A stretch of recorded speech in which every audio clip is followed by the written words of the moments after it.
But the project will only be a success if the female behaves naturally, unhampered by the collar. If not, the data will be worthless. A few days later, Mark begins to recognize behaviors in her that he had seen prior to the collaring. About 2:30 in the afternoon, she went off to a cliff and waited there.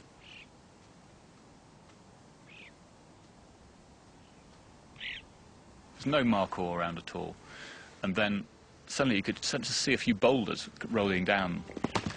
And there's one markhor was coming down the cliff.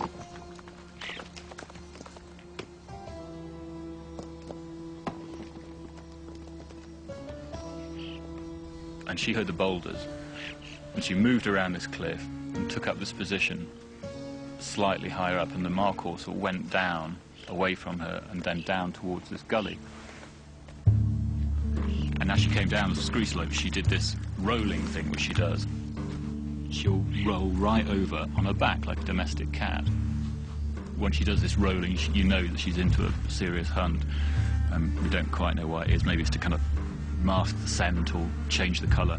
So she went further down, and she got to this point, and she was looking down at the markhor. And the markhor just went over the lip of the gully. And as soon as he'd gone over the lip, she charged down the hill. Really long run.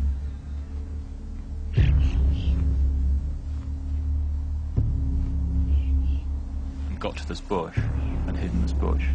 I was following her down, and I got to this point, and because of this black and white viewfinder in the camera, I couldn't really see what was going on.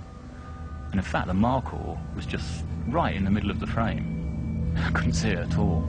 And so I was like, oh, where's she gone, where's she gone? Moved the camera, and at that moment, she charging out of the bush and took him out.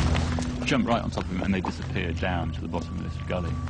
She had made a successful kill, and so even with this white collar on, you know, she was obviously still able to survive. So that was quite a relief to see she could do that. That was good. For the longest time, I was really upset. You know, I just couldn't see the justification of all of this. But now, having